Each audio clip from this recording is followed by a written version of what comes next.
Cette émission vous est présentée par les lunetteries La Vue, les cliniques Lobe et S3 Santé. Lesprofessionnels.tv pour bien voir, bien entendre avec le sourire. Avant le début de l'émission, en coulisses, je demandais à Dr Guy Benoît, ce sera quoi votre sujet? Puis il me disait tout simplement, les dents, c'est pour la vie. Une si belle phrase, courte, sympathique, qui veut tout dire. Dr Benoît, bienvenue. Merci. Qu'est-ce que vous voulez dire par cette phrase-là? Il est maintenant de plus en plus de mode de vouloir garder ses dents et un beau sourire. Et voilà, maintenant, tous les gens veulent avoir les dents blanches et changer l'allure, l'atmosphère d'une salle lorsqu'ils entrent. Avec la vedette? Et voilà, maintenant, oui, un sourire est très important et c'est justement ce qui se fait le plus remarquer. Mais la santé de la bouche, maintenant, vient prendre la palme sur la santé des dents seulement. Vu que les gens mettent beaucoup d'efforts à avoir une meilleure alimentation, ce serait peut-être important d'être capable de bien la consommer, bien l'assimiler et d'en profiter. D'où la raison pour laquelle on dit que la santé, ça commence par la bouche. Ah, ça, c'est très bien dit. Mais là, vous voulez nous dire par là qu'il faut vraiment pas négliger le soin dentaire, autant à la maison qu'en clinique. Oui, ce sont les termes les plus communs. Et moi, je veux tout de suite arrêter de parler que de dents, mais plutôt de santé de la bouche au complet. Parce qu'on peut avoir des dents saines, mais qu'est-ce qui les retient s'il n'est pas en santé? Les tissus de support et aussi l'articulation. Malheureusement, on n'aura pas de fonction. Comment on fait pour entretenir justement ces supports? Le brossage des dents est quelque chose que tout le monde fait. Malheureusement, il est très limité dans son apport de l'hygiène dentaire et buccale. J'ai une belle démonstration que je peux vous faire en grand plan.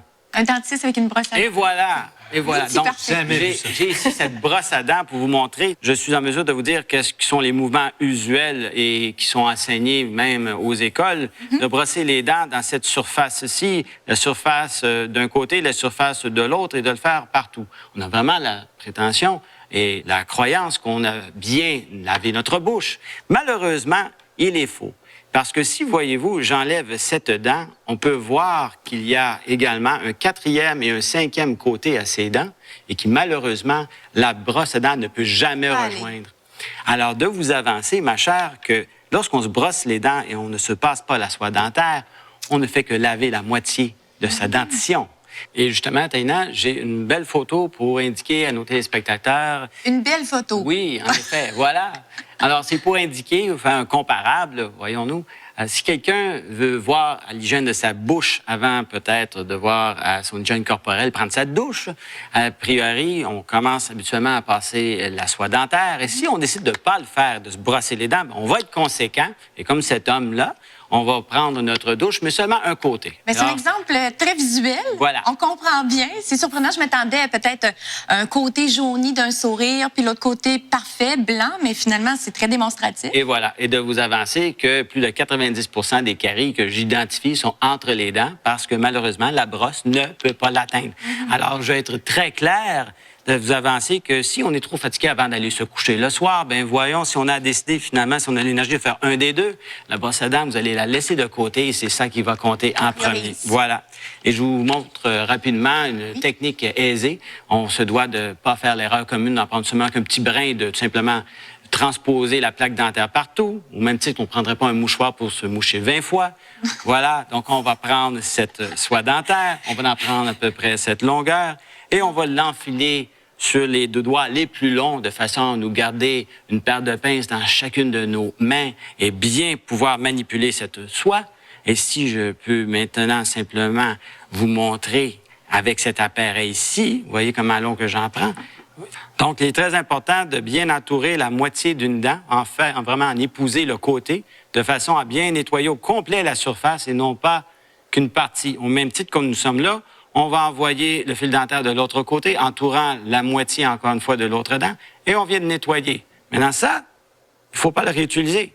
Il faut donc détourner et retourner, prendre un brin qui est propre et non pas simplement déplacer la plaque dentaire et faire plus de caries. Mais non. Mais là, moi, j'apprends quelque chose, Dr Benoît.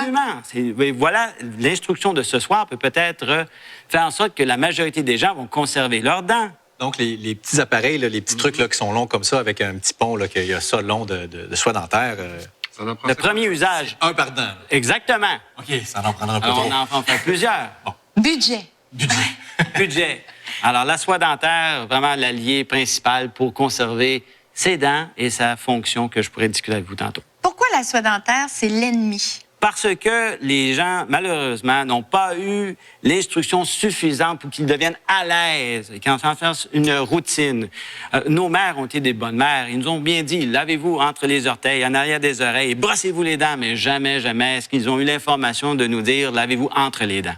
Oui, c'est bien dit, c'est bien dit. Vous aviez d'autres photos pour nous, Dr Benoît? Oui, en effet, je vais parler maintenant plutôt de fonction pour justement arrêter de penser que les dents, ce sont des choses seules. Mais c'est une boussole, une horloge? Qu'est-ce que vous voulez nous démontrer? Alors, les photos que je vais donc vous démontrer, c'est qu'au même titre qu'une montre, nous parlerons donc de la fonction de la bouche avec exactitude. Les dents, dans leur rencontre entre elles, on parle justement d'une synergie.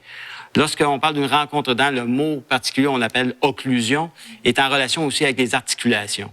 J'aime beaucoup comparer marcher à mâcher. Une personne que vous verriez avec un déséquilibre au niveau du nombre de ses orteils, à court terme, il peut fonctionner. À long terme, je vous parie qu'il aura besoin d'un remplacement d'hanche. Un remplacement d'hanche est une chose commune dans notre société, plus tard parmi nos personnes âgées. Par contre, un remplacement de l'articulation de la mandibule, c'est quelque chose de moins connu. Alors, si vous visitez les foyers des gens âgés, vous remarquez que l'ouverture de la bouche se fait difficilement. Et à ce niveau-là, on ne parle pas d'un assèchement des lèvres ou d'un affaissement de pouvoir des muscles. C'est plutôt malheureusement que les ménisques qui sont ici, très peu connus des gens, sont malheureusement déplacés. Ça, justement, on va comparer à une montre et on regarde les engrenages dans leur exactitude, dans leur rencontre, fait en sorte que si on veut une fonction adéquate, elle se doit donc d'être bien alignée et bien sûr toujours bien entretenue. Pour avoir l'heure juste. Sinon quoi, voilà, nous tomberons dans le désordre et tout le monde aura des dentiers. Mais mon Dieu, vous êtes le roi de la métaphore?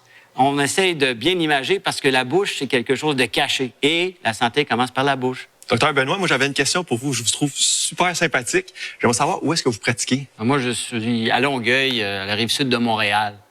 J'aimerais terminer, si possible, de dire aux gens de vraiment pas être gênés, de vraiment avoir aucune honte s'ils vont voir leur dentiste, quiconque soit-il, et de comprendre que c'est pas qu'ils ont été négligents, c'est peut-être qu'ils n'ont pas été connaissants. C'est bien dit, bien résumé. Merci, Dr Benoît, d'avoir été avec nous.